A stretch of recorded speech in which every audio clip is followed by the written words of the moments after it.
Good morning, gentlemen. Good morning, everybody. Today's daf is Daf Lamed Zayin in Yevmot. As we learned for a full shlem for Yosef Asriel ben Chaim Michal and Elazar ben Reuma. We got down about 12 lines down on the page, 14 lines down to 2 dots on Daf Lamed Zayin. What are we talking about? The Mishnah back on Lamed Hamed Beis had said that a man performs yibum on his wife, Shimon on his brother's wife, Shimon performs even with Leah, but it turned out he didn't quite wait the 3 months that he's supposed to wait between anybody getting married. Any woman who gets remarried, whether she was, whatever the situation was, whether her husband died, divorced, whatever it was, even if she's an older woman, younger woman, we had a katana even who's not capable of having children. The rule is you wait 3 months for avchanas erah to make sure whose husband it was. So over here, it's more complicated because if there was a child from Reuven, then no yibum is supposed to be performed. It's also chayav v'kares, etc. So over here, they didn't. If you waited, now the unfortunate saying, if you waited, let's say 4 or 5 months, and then you got married, and it turned out she was pregnant. She didn't know she was pregnant. Very small baby, whatever it was. Then it's not their fault. That's like an ones, not a chayav v'kares. But the Mishnah said, if you didn't wait the 3 months. And now, if she knew she was pregnant, she obviously in this case we say wasn't showing, as they could say she wasn't showing, right? If she showed, then it's amazing. Then they're chayav kares. There's no, you don't bring carbon that they knew what they were doing, right? We're talking about where he thought she wasn't pregnant. She didn't quite wait the 3 months. They didn't wait the 3 months. He got married. Turned out she was pregnant. So in that case, the Mishnah says, what do? So the Mishnah says that you're chayav, she found out she was pregnant. If there was a baby there, well, he certainly has to send her away. He's not married to her because the institution wasn't chal anyway. It was eishazach shlab makom mitzvah, and they have to bring a carbon shogeg for doing this by mistake. Im ein avlad shel kayama, he could stay married to her, right? According to Rish Lakish, she has to give her yibum again. Now, as far as the child goes. Suffolk ben Teshlevish and Suffolk ben Shivalachim. Now, let's say they had a child, and they're not sure whose child it was, right? You're not sure. Now, he has to send her away. If there was a child there, you don't know whose child it was. If it was Reuven's child, then Shimon lived with Leah in sin. Of course, he's got to get rid of her. That's for sure. He's got to throw her away. I mean, he's got to kick her out of the house, leave the house, right? You don't need a get because there was a child, if she was indeed pregnant, wasn't a valid marriage. So that's if there was a valid child. That's if she knows after when he started living with her, it turned out she was pregnant and she had a baby, then of course they have to leave because it was Reuven's child. But let's say you don't know whose child it was. Suffolk ben Teshlevish and Suffolk, you're not sure whose it is. So he has to send her away, possibly give her a get in case it's his kid. If he sends her away, then it was a good marriage, right? He's just not sure.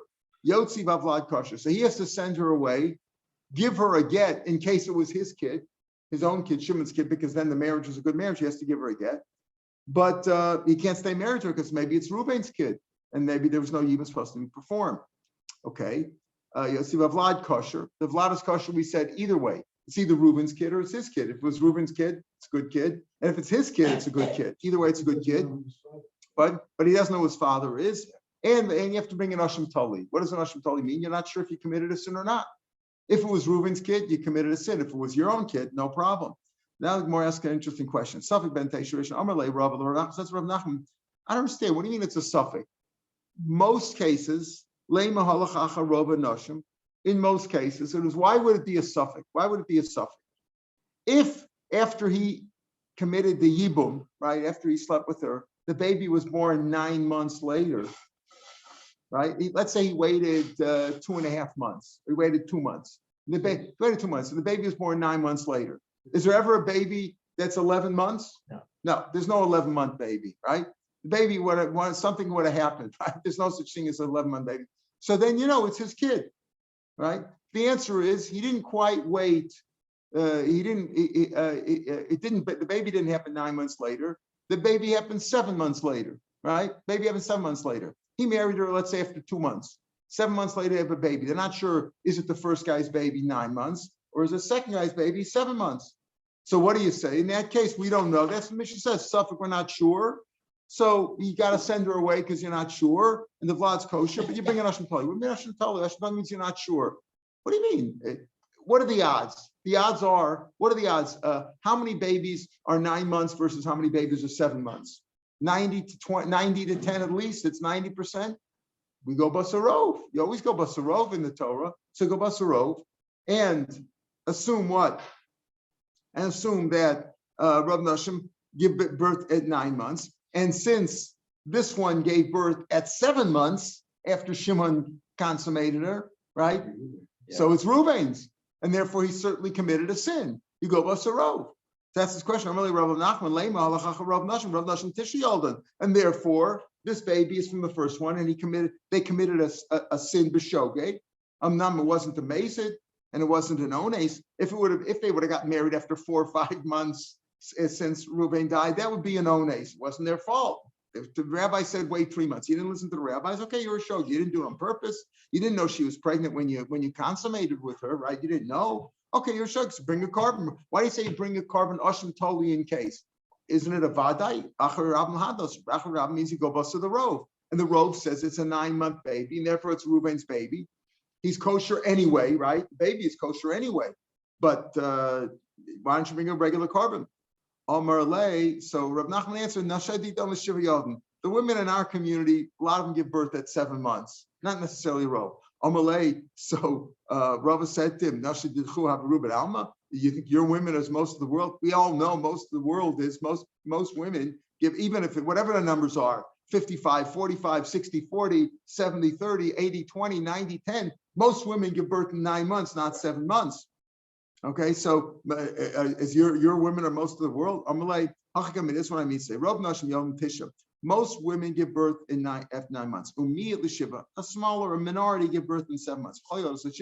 Whoever gives birth in 9 months, because the pasuk says, "Vahikim shlosh chadashim," you could see it after 3 months. And here, Vizu Hovaloker, he married her, let's say, right at the 3-month mark, and you couldn't tell because it says nimtzas. He didn't do it on purpose. Hachol sivimto or akonos sivimto. The nimtzas turned out she was pregnant. He married her right before 3 months. You couldn't tell by 3 months.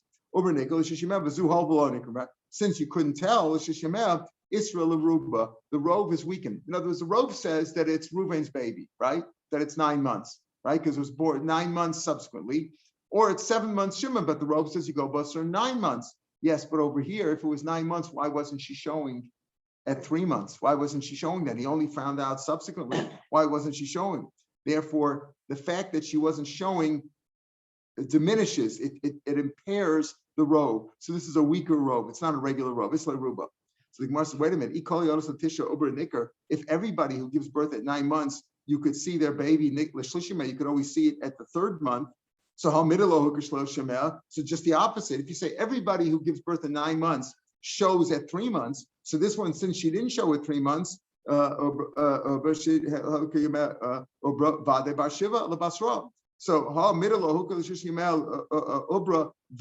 since you couldn't see her at 3 months, or this, or either Ubra could either go before.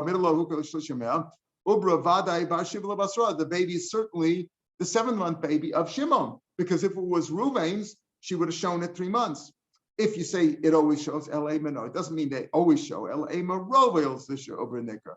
Most of the ones who give birth in 9 months, most of them show at 3 months of Shishimel. The high middle since this one didn't show, it's the Reuven. So the question really was, isn't it for sure Reuven's baby? Because most people give birth at 9 months, not 7 months. If it's 9 versus 7, you usually assume 9. Yes, most do. But also most who give birth at 9 months show at 3 months. And since this one didn't show at 3 months, that's not such a strong majority. Pardon? Yeah. But let's say she's confused. She doesn't know. We're talking about she doesn't know. A lot of women know. Women know after 2 months. Women know after a few weeks. Some women know right away. We're talking about what she didn't know. There are cases where young women don't know what's going on, and they tell you a story that she went to the bathroom and she had a baby. There's stories like that. She thought she had a stomach ache, or she was, there are cases like that. Tanarabban. Okay, now, so what do we say? Oh, so we said in this case where it's a suffix if it's 7 months or 9 months. So Shimon can't stay married to her because maybe it's Reuven's baby. The baby, though, is okay either way, right? So if it's Reuven's baby, it's okay, but Shimon's baby is okay. What about if there's another baby afterwards? Shimon didn't divorce her right away. He wasn't sure what the rule was, and he stayed married to her. And he didn't know until he asked the rabbi. The rabbi says, wait, maybe it's Reuven's baby. He's supposed to leave. Meanwhile, they had another baby. Now, what's the status of the other baby? Okay. And it's for sure Shimon's. Yeah, sure. But the question is the kid a mamzer? If the first one is Reuven's baby, then he's a mamzer. But if it's Shimon's baby, very mamzer b'safek. Very good. Tanarban. Rishon royally is Kohen Gadol. As we said, the first baby is fine either way. It's either Reuven's or Shimon's, no problem. Sheni mamzer misafek. Tanakama says the second one is a suffix mamzer. Listen carefully. That's what the Tanakama says. Rabbi Yaakov Omer ein mamzer misafek, or ain't no suffix mamzer. He's not a suffix. What does that mean? He's not a suffix mamzer. In fact, he's a suffix mamzer. Right? We don't know unless you have DNA. We don't really know whose baby the first one was. And since we don't know whose baby the first one was, the second one is a suffix mamzer or not. Any subsequent babies would be suffix mamzer. Right? Of what? Yes. That we just defined it. How would you define that second kid? A suffix mamzer, right. We don't know for sure he's a mamzer. A for sure mamzer is where there's a woman and man were married, kahalacha, and then she committed adultery with some other guy, some other Jew. That's a mamzer, right? That's for sure a mamzer. But there are many spekus mamzer.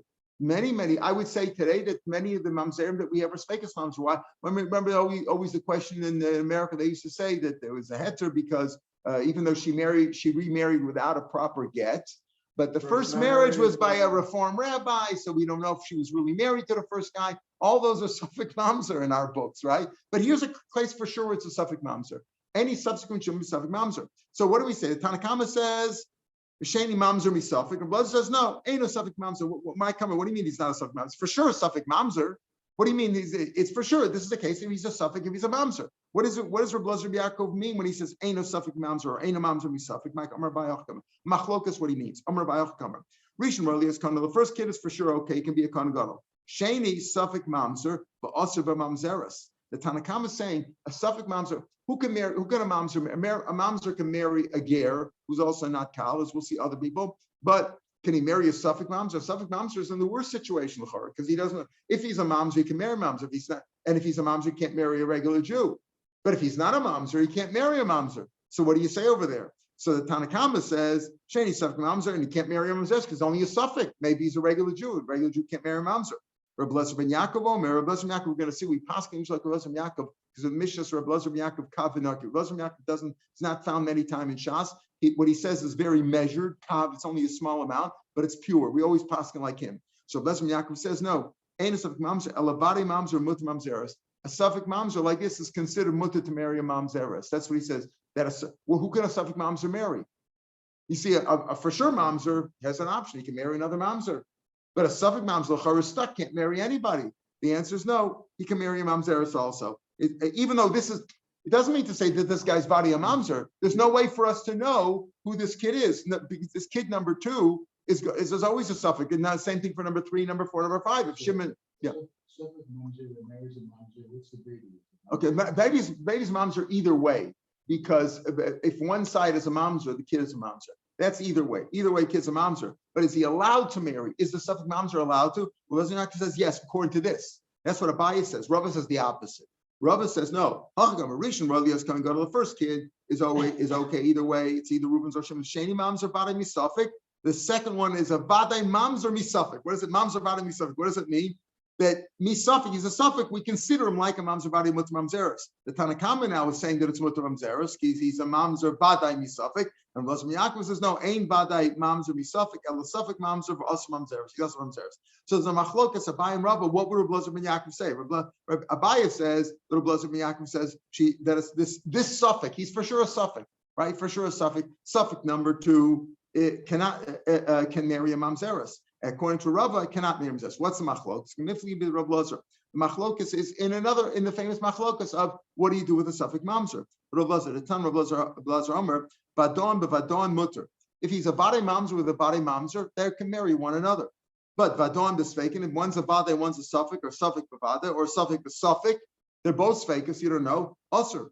The Elu ain't faking. What are considered faking? Shtuki vasufe v'kuti. A shtuki is a person who, when they says Papa, Mama, they say shh. It's not really your Papa, Mama. We don't know who she's from. Or a sufi is just like a kid. A foundling. Is that what the word is, Michael? They found the kid. They don't know what is. Usually when there was a foundling put at the priest's door or the rabbi's door, it was right, something like that. Or a kuti. A kuti is the one who doesn't follow the laws. They don't marry according to halacha. Getting in kedushin, you're not sure if he married her, then married, gave her a ring, gave her something. You don't know those things, and therefore he's not makban kedusha kesef shtar. And therefore, even when one guy was makadosh, maybe she was already married to someone else. We don't know. In all those cases, I'm Rabbi Yonam Halach Reb Lazar. Lach is like Rabbi Lazar. That what? That who can marry one another? Only a vadei mamzer with a vadei mamzer. Any sfekas, we don't know. You can't marry a suffix, can't marry a vadei, a suffix can't marry a suffix. So Rav Yehuda went on. Remember, Rav Yehuda was a Talmud of Rav.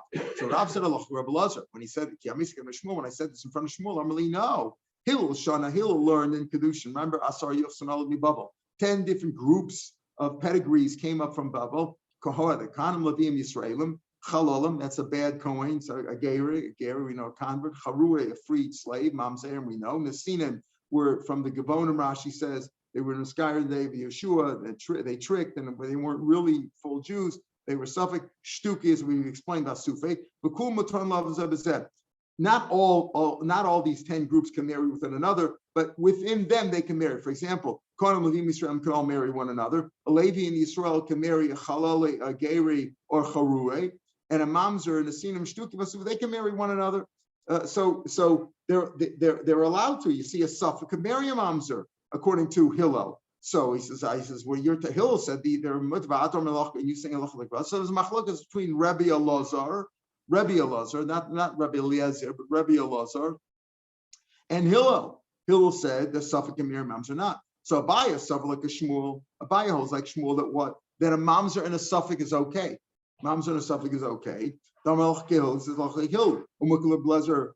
he says, therefore, Reb Lazar ben Yaakov says it's mutter like Hillel, because we paskin like what? Like Hillel on the one hand, and we also paskin like Reb Lazar ben Yaakov. We want to become al Hillel. Rav Sav like Rav. He holds like Rav, that like Rav, who said that Allah is like Reb Lazar, that a suffix and a mamzer cannot marry. A suffix means suffix mamzer or not. He holds like Reb Lazar. Ben Yaakov believe it. He held Allah is like that, like Rav. That Rav held. Rav held Allah is like Reb Lazar, that a suffix can't marry a mamzer, and we wanted to make Reb Lazar ben Yaakov also come out that way because we always pass like Reb Lazar ben Yaakov because Mishnah Reb Lazar ben Yaakov is kavanaki. It's always passing, so we don't want to be a steer in the machlok. So Rav held the machlok that Allah is like Reb Lazar, that a suffix and a mamzer cannot intermarry, and therefore he said Reb Lazar ben Yaakov holds that too. Whereas Rava held like Shmuel. That's what we said. I'm sorry. Abaya held like Shmuel. Abaya like Shmuel that you're allowed to get married. That a suffix and mamzer could intermarry, and therefore he came out that Reb Lazar Yaakov said the same thing as Hillel, who paskin like Shmuel, and Rava held like Rav, who held like Reb Lazar. That those like Lazar they cannot intermarry, and therefore he made Reb Lazar Yaakov come out like him. Amar Abaya. So Abaya now says, where do I get this idea? What that a suffix is like a mamzer. In other words, it's an advantage for a suffix to mamzer to be a mamzer, to be considered a mamzer, so he can marry other mamzerim. Otherwise, he's stuck, can't marry anybody.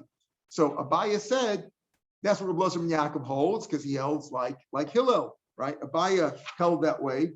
We said Abaya suffered like a Shmuel, who paskin like Hillel, and therefore he came up. Reb Lazar Yaakov, meaning a suffix mamzer has Allah like a mamzer, so he can marry another mamzer. I mean, it's not a great situation to be in.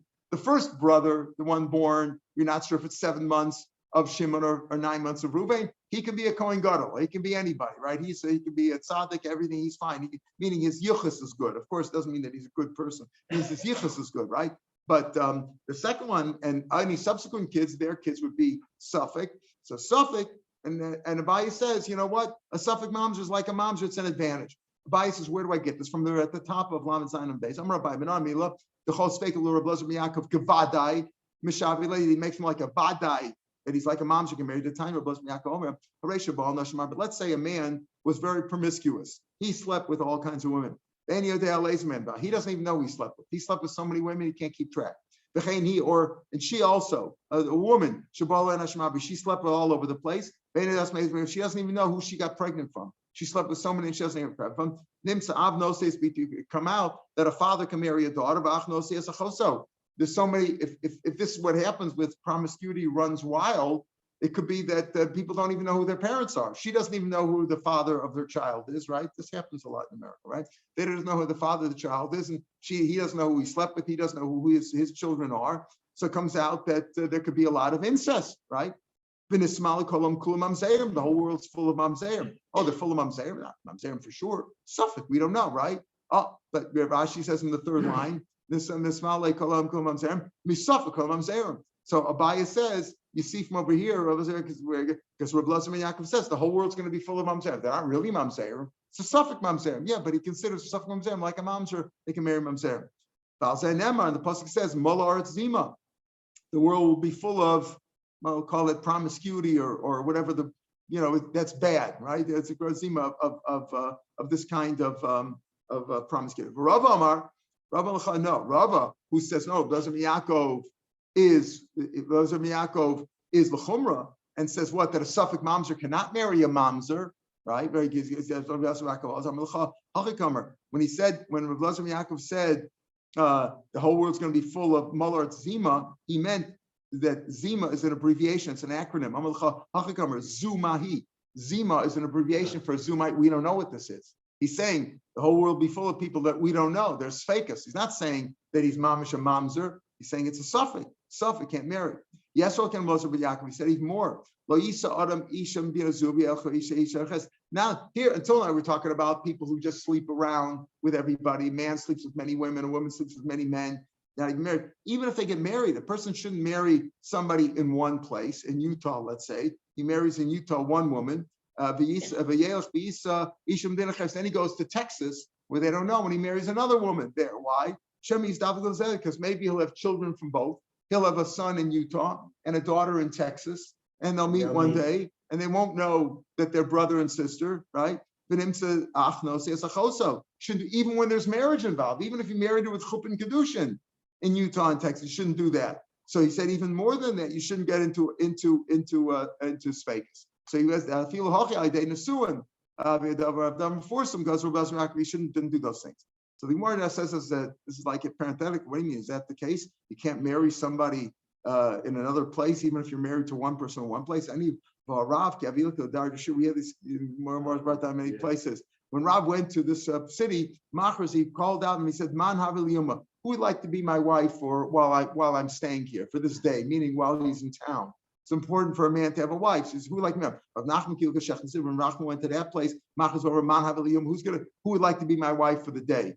Right. So you see over here that he did take wives in other places. So they're famous. The way their names went out. In other words, everybody knows if he would have had if Rav Nachman or Rav would have had a child, we'll see in a few minutes that they didn't really marry them a regular way. But if they would have been married and had children, people would have known this is the son, this is Rav Nachman's son. There it's different because it's well known, it's documented, so there's no concern. But how could they marry anyway? You want to be my wife just today? If a man proposed to a woman, Ben Espaisa, and she agreed to marry him, you're afraid that maybe out of the joy and whatever the emotions involved in her getting a husband, maybe a little dam came out of her, and she's like Anida, and she has to wait Zion Kim. You just can't show up in town and say, "Who like me wife?" Oh yeah, here Kedushin. Let's go into the hotel. You can't do it that way. You have to wait Zion Kim.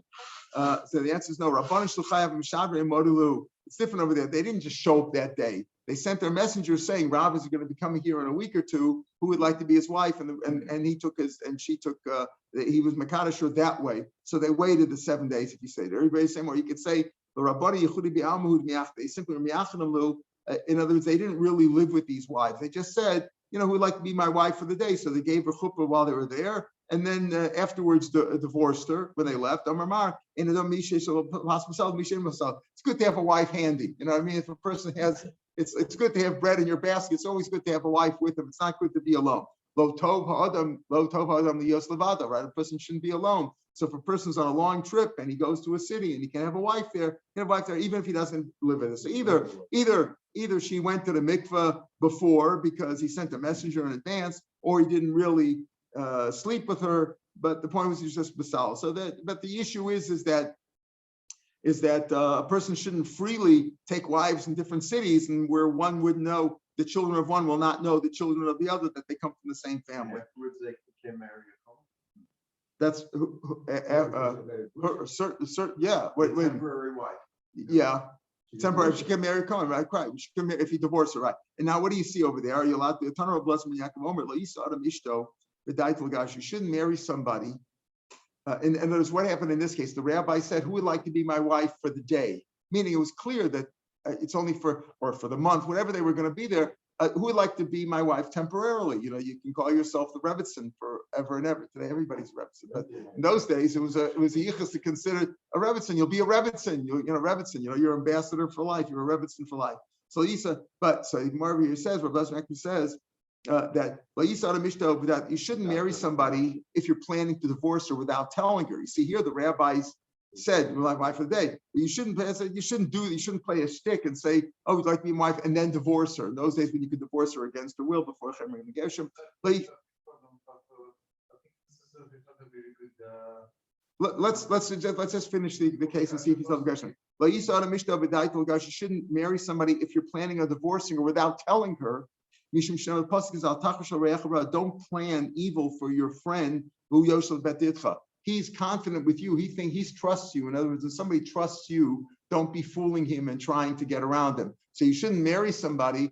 Let's say a person says he only wants to be married to somebody while he's traveling. In those days, people travel. Let's say they went somewhere and it took them a year to come back. So maybe he wanted a wife for a year, not to be alone. So he married her, and knowing that he's going to divorce her, that's forbidden.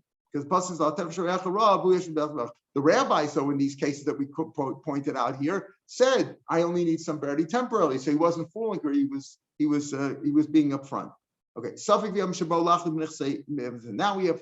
let's go back to our first case. Okay, we just described that the second, if there was subsequent children, if Shimon had subsequent children from Leah, so we said that that's a Suffolk mamzer, and we had a machlokas. This is a big shaila. Can a Suffolk mamzer marry a mamzer or not? Well, according to Hillel, yes. According to Rabbi Lazar, no. It's a machlokas, right? Machlokas whether the Suffolk mamzer can marry a mamzer or not. That gets yours. But the first child, we said was what? Shimon again. What's the case? Shimon, Reuven died with no children. Shimon married Leah without waiting the full 3 months. Again, we said if he waited the full 3 months, then he observed the rabbis. He doesn't have to bring a carbon if she was pregnant and they didn't know. She didn't realize she was pregnant. She didn't show. She didn't know. He didn't know, and it wasn't his fault. He waited the 3 months. Then it's an onus. It's not his fault. He doesn't have to bring a carbon. Of course, he still has to divorce her because it's clearly if he found out that she's pregnant, they went down they did a sonogram or whatever, and they figured it out that she's pregnant. Couldn't do it. But you don't know. They didn't know. They had a baby 7 months later. You don't know if it's Shimon's 7-month or Reuben's 9-month baby. Either way, the baby is okay. But we just don't know who his father was. So now we get the Shiloh. We're talking about Jewish people, so there's a fight about the money. Now what happened was, if Shimon was really the Yavam, meaning he was a legitimate Yavam, he gets all Reuven's money, right? He gets all Reuven's money. If the baby is Reuven's baby, who gets the money? The baby. So now Suffolk, the Yavam, they come Lachad ben Asmasa. They hadn't yet divided up the money. Shimon, they hadn't gone to probate yet, so they didn't get the money. Now they come to probate, and let's say there's an apotropos, there's a guardian on behalf of the baby, or they never divided up until he was already 15, 20 years old. And now they come to Reuven. They found out Reuven had a mine in South Africa or someplace, and he's got some money. Now there's a fight breaks out. Whose money is it? Is it Shimon's, or is it the baby's? Right? Again, it's Shimon's if the baby is Shimon's. He's fighting with his own son, possibly. Right? Right? Okay, fine. That wouldn't be the first time. Exactly. Right? So that's the question. So listen to this. They're coming to divide up the nechasim, the assets the estate of Reuben. Safek Omer Ano Bar Misna. I'm the son of Reuben's my father. I get everything, right? Safek Menech belong to me. The Yavam Omer, no, At Brodi, you're my son. You're my son. You get nothing till I die, right? Ad Brodi, Velestach Lamidi, you get nothing. You have nothing over here. It's all mine. Having moment about the suffix, a moment of suffix cholkin, it's a suffix and you split it. Is that the halacha? Remember the old sumchas we had in Baba Kama? See it. So moment of cholkin, that's sumchas shita, right? But normally go basar the muhsik. What do we mean by that? Hamotzi mechavero olav arayim. Whoever's the muhsik. But over here, nobody's a muhsik. You can't say that it's one more than the other, right? You can't say each one has an equal claim. The baby says, "I'm the son of Reuben," and Shimon says, "No, you're my son." Who has a bigger claim? You split it. That's all you can do. Okay. Let's say they hadn't divided up Reuben's estate yet, and now the Shimon also died, and Shimon had two regular children later on. He married somebody else, and he had two regular children. Right? Now, what's going on here? So Suffolk the Shimon's two regular kids from some other wife, right? A legitimate, right? Had two kids. And now they're coming to divide up the same share of Reuven. I'm the son of Reuven. They're mine. No. You're our brother. You have one of our shares. In other words, there are three people over here. There's the Suffolk, right? Who claims he's the son of Reuven and therefore he gets everything, and the sons of Shimon, who claim no, what is their claim? You're our brother. We had a different mother, of course, but you're our mother. You're our brother. And if you're our brother, no, cousin. He claims he's their cousin. Oh, he claims he's their cousin, right? Correct. He claims he's their cousin. He's their cousin, and they say no, you're our brother. So you get a third. Let's say there's two boys there, two boys from Shimon. You get a third. And he says, no, the whole thing is mine. Okay. So Savra, listen to this now. It's confusing. Savra Rabbanik made Rav Shapiro, the Rabbanan in front of Rav Shapiro wanted to say, they said to him, listen, isn't this the same as the Mishnah Tanan? Who any Yorish or Sam, hang Yorish no so. What do we mean by that? There's a case like this. Let's say two different men married a woman at different times, right? Let's say there was, let's just call them different names for the sake of, let's call them number one and number two, okay? Number one married a woman, had a bunch of sons. Okay, he died. And then number two married this woman, and he had a bunch of sons, right? The sons of number one and the sons of number two have nothing to do with one another. Different fathers. They're the same mother, but in terms of Yerusha, they're totally separate. Okay. However, there's a little problem. The wife had a baby in between. Number two didn't wait the 3 months. And there's one baby in between who says he's not sure if he's from number one or number two. So what happens? When number one died later, let's say number one died. So he says, I think I'm your brother. You think? No, we think you're number two's son. Okay. And when number two dies, what do you think they tell him? You're number one. So each one pushes him off to the other one. The kid gets nothing. Kid gets nothing. That's what happens over there. Who any Yorish Osam? He can't inherit either one of them from number one or number two, or if they die, he's not their brother. But the Haim Yorish Moso. But when this guy himself, this Suffolk dies, who inherits him? Right? If he has no children, let's say if he has no sons, all the sons of number one and number two, they split it. They are shnim because each one they have a valid claim. But since he doesn't have anything, it's okay.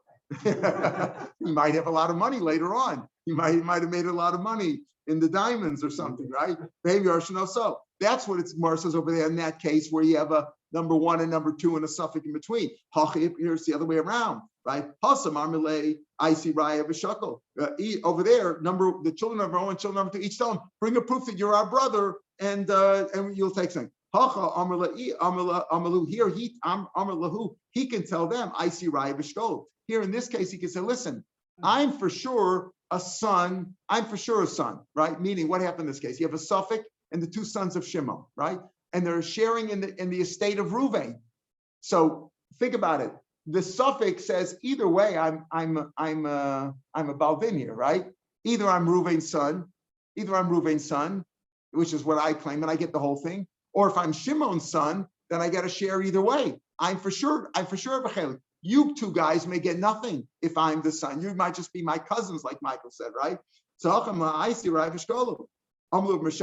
So isn't this the Amr of Shashanomi Dami? It's not comparable. Hasam inuvadai the iu suffix, right? Over there, they are for sure the brothers of number one and the sons of number one, some are vadai, and the other guy's a suffix. Hacha idi suffix. Over here, each one is a suffix. Why?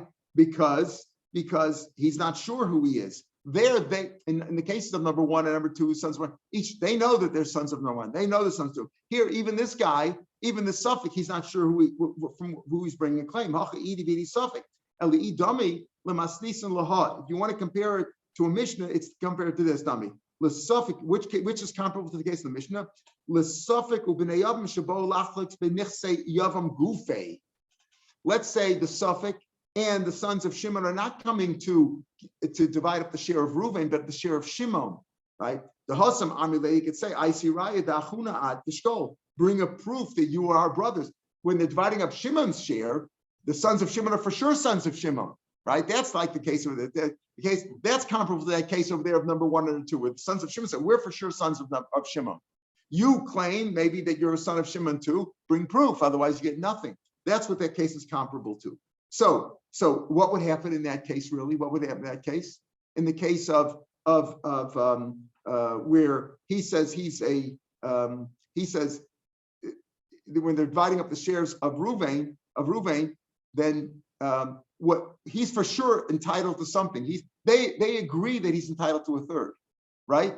Remember the case where the two sons of Shimon and the Suffolk are coming and divide. The Suffolk says, I'm Reuven's son, and therefore I get everything. And the sons of Shimon says, no, you're Shimon's sons, you only get a third. So they agree he gets a third. So that third he gets, and the rest they'd have to split equally. That's what Rashi explains. Okay, another case. Next case. What was the first case? The first case was the Yavam and the Suffolk come to divide up the share of Reuven. Neither one has a claim more than the other, right? The Yavam says, you're my son, and the kid says, no, I'm Reuven's son. They divide it equally. After they divided up equally now the Suffolk and the Yavam sons come now to share in the nechasim of the Yavam. The Yavam died now. The Shimon eventually died after he got his share already after the Suffolk and the Yavam already divided up Reuven's share, as we said before. That Reuven's share, when the Suffolk and the Yavam already went to court or went to probate over Reuven's estate, and they split it. Okay, they split it. They went their own ways. Now Shimon got married, somebody else had children, right? And he dies. Now, you might say, isn't the Suffolk out of the picture already, right? He already got a share, right? So here's what happens here. The Suffolk may have now come to share in the chasam of the Yavam after the original split was done. But the Yavam Amri, I see right. What are you doing over here? What are you doing here? Bring a proof that you're our brother. You get nothing over here. The show Amalu Suffolk, Manavshach, I get a share over here. If I'm your brother, so I believe give me a share from Shimon. If I'm your brother, right? Give me a third. You're two brothers. And if I am the son of Reuven, hopefully give me back the share that your father took with me. You're saying, you understand? The Suffolk is coming with the sons of Shimon now and fighting. Shimon died now. After Shimon had taken half the share of Reuven and the Suffolk had taken the other share. And the two sons of Shimon say to the Suffolk, what are you doing over here? Bring a proof if you're our brother. He says, either I'm your brother. If I'm not your brother, who am I? The son of Reuven. I'm Reuven's son. Then give me back the share that your father took. So here we have machlokas. Rav Amarav Kamdina. No, the original. It's too late. The original deal stands. The original deal stands. I took my share as this. That's the original deal. And now you can't change the original deal. That was the original deal. You can't go back on the original deal. You got your share, got his share, and that's it. Rav Yirmiyah Mahadadina. No, you can reverse the original rule. And they could say, now, why would he say that? Why would he say that? He says, in a case where, let's say, Shimon had a lot more assets than Reuven. He says, you know what? Give me back the share. They say, listen, so take back the share. He says, give me back the share of they might say if Reuben's share that the half that he took them was very small, he might say, listen, I don't care about that half. I'll tell you what, I'll give you that half, right? And I'm Shimon's son. I'm Shimon. I got a bigger. Give me that. That's the question, which is bigger. So the Gemara says that this machlokas, whether you can retract the reverse original din or not, is the same as machlokas adman or rabbanan. In a different case entirely. A man went overseas. His field was surrounded by other fields, but he had a let's call it an easement. He had a right of passage to get from the Rishus Rabbim to his field. When he came back years later, it was lost. There's other owners there now, and he can't find his way. His path is lost. The rule is he's got to take the shortest way. Whoever surrounds him, he's entitled to take the shortest way. It's the only way to get to his field. No. Whoever owns the field now surrounding him could say, listen, give us $1 million. You can't walk on my land. Oh, you have to cover or take a helicopter there. You can't walk on the field. We said, Abin's right. He had some easement there before. How else did he get to his field? Right? We're speaking about where 4 different people surround him in 4 different directions. Right. So, and therefore each one could tell him, well, you want a path in my field? No, go to the other guys. There's always somebody to push him off to. So why does Adman say he's entitled to the shortest one? Each one could say, go to the other one. If 4 people bought from 4 other people, or everybody agrees he could push him off. Each one could push him off and say, listen, fly, don't go to my land, go to somebody else, go to one of the other fields. Where one guy owns all the fields surrounding this guy's field, right? But he bought it from 4 different people. Adman says he could say,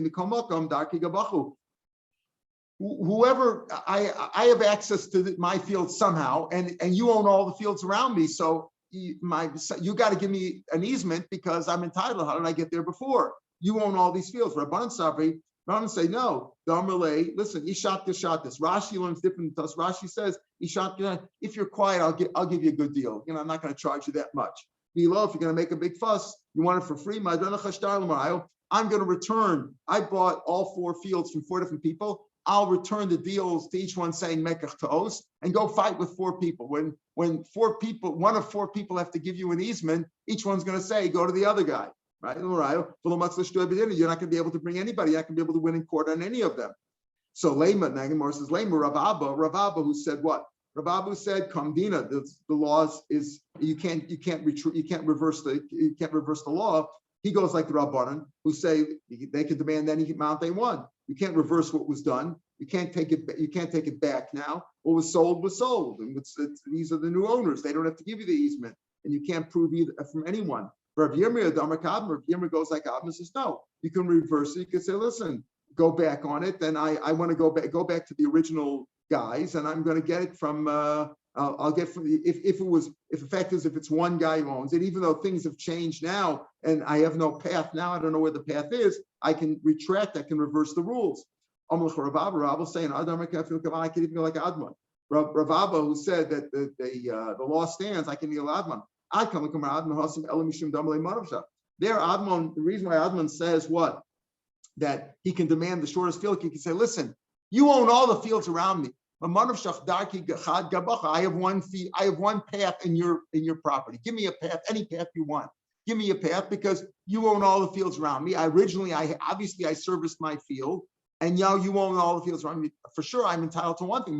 This field, that field, I don't care. But over here, it's not like he doesn't know what he's asking for. Meaning, what is our case? Our case is where the Suffolk and the Bnei Yavam are fighting over the nechasim of the Yavam after the Yavam and the Suffolk originally split it up. He doesn't know who he's coming from. He doesn't know if he's for sure Reuven's kid or if for sure he's Shimon's kid. It's not the same demand. So over here, Rav Abba could say, I can even go like Adman. Their Adman says, Manav Shach, I'm entitled to a field. But over here, you can't say Manav Shach, I don't know for sure who I'm coming from.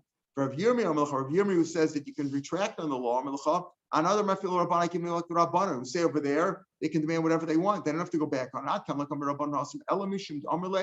He could say, Ishat, either be quiet and I'll give you a good deal, I'll give it back to the original owners, and you can't fight with them. You won't be able to fight with them.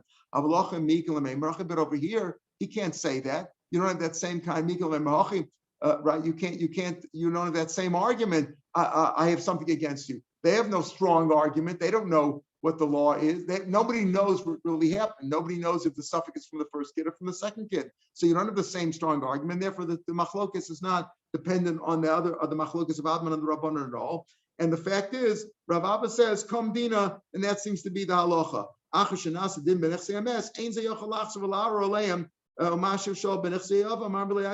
Bring proof. In other words, you already got your share as the son of Reuven, and you split it up with our father, the Yavam, right? The Yavam. When you split it up with him, the Yavam, and we're not sure whose kid is who. So when you split it up with him, you got your share, and that's it. You have nothing to do with us anymore, and that seems to be the halacha. What about this case? Say Saba, the grandfather died, right? The grandfather died. Let's say the sons, his sons were all gone. Remember, he had at least two sons, Reuven and Shimon, right? The Yavam, it was Shemen and the son. Now, there's a suffix Amar, hi Gavra Ramista. Listen, wait, the suffix says, listen, I'm Reuven's son, so I get a full share of Palgadidi. Half the estate is mine. What happened here? Reuven had either no sons or one son, the suffix, right? Shimon had two sons, legitimately later on. Okay, so now they're dividing up the grandfather's share. When they divide the grandfather's share, they're coming from the koach of Reuven and Shimon, right? Reuven Shimon. So if he either gets half or a third, so the suffix says I get half because I'm Reuven's son. Yavam upalgadidihu, Yavam Amar, or suffix. I'm sorry, I said the sons of. I skipped the case. This is the suffix in Yavam. The suffix is coming with Shimon to come to the share of the father. Suffix Amar Hai Gavra Mes. I get half. Pagadidihu. Yavam Amar no Aprdiyu less lachlo midi. I mixed up the case with another case. In other words, here the suffix and the Yavam came to divide up the shares of Yaakov. Let's say, right? The suffix says I'm Reuben's son. I get half. The Yavam says no, you're my son. You get nothing, right? V'lo midi. Have a Yavam bad. Now the Yavam is for sure an inheritor here. He's for sure an heir because he's Yaakov's son. Suffix and this have a Yavam vade. The suffix is only a suffix. He may get nothing. He may have no share. If he's Shimon's son, he gets nothing. And therefore the Yavam gets the whole thing. What about this? Is the case I mentioned before. Suffix b'nei Yavam. What about if Suffix and Shimon's two sons? The suffix is either a cousin or a brother. They're coming to divide up Yaakov's share. Now Reuven and Shimon are both dead. I am the son, I get half. I'm the son of Reuven. Half is mine. You're our brother. You get a share with us, meaning you get a third. Right? So Palga the Kamodalu Shakli. So the two brothers get half. Why? Because the suffix admits that he's coming from the koch of Reuben, he's entitled to half, and the two brothers should get the other half. So the suffix is moda that the two brothers, the two sons of Shimon, get a half, so they get the half, right? The kamodale shekle, tilsa the kamodale shakel. They're also agreed that he gets a third because they're saying you're our brother. You're not Reuben's son. If you're Reuben's son, you get half, and we get half. They agree that the two brothers get half. They agree though that the suffix should at least get a third because he's our brother. So he gets a third. The two sons of Shimon get half. What's left? Pashalu Danka. How much is left? A sixth, right? In other words, 2/6.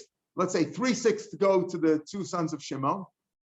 2/6 go to the suffix. What's left is a sixth, and that they split. Savam v'yavam, Saba v'suffix, Saba v'yavam, Yaakov and the Yavam v'nechsei suffix. The suffix now dies. The suffix dies. The grandson dies. The suffix is the grandson, right? Saba v'yavam v'nechsei suffix. The Saba v'suffix, the grandfather and the son and Shimon, Yaakov and Shimon are now dividing up the nechasim of the suffix. Oh, Saba v'suffix, or the grandfather and the suffix v'nechsei yavam, havim suffix cholken. That they split because neither one can claim more than the other. Again, why is that? If the suffix and if the Saba and the Yavam are dividing up the nechsei suffix, the Yavam is claiming that the suffix is his son, and the Sabba's claiming, no, he's Reuven's son, and since Reuven died, there's no other heirs. It comes back to the grandfather. You see, who inherits a person? A person dies, his children inherit. If there's no children, it goes back to the father. So the Saba is saying, Reuven's dead, right? Reuven died. He died a long time ago. That's why Shimon was Miyab the wife, right? A long time ago. Now this boy, the grandson, he's my grandson. He died, and I'm the only heir, so I'm entitled to it. Whereas the Yavam, Shimon says, no, he's my son, and I'm the heir. So they're machlokas, you split it up. Or Saba v'Yavam b'nechsei Suffolk, right? Or Saba v'Suffolk, or the Saba, the grandfather and the grandson in the nechasim of the Yavam, right? Here the grandson is saying, I'm the son of the Yavam, I'm the son of the Yavam, I'm the 7-month baby, and the grandson and the grandfather is saying, no, you're Reuben's son, and I take precedence over him because he's my son. He's my son. You're the son of Reuven. This is my son. In all these cases, you split it. Pick up here tomorrow, Mitzvah. Have a good day.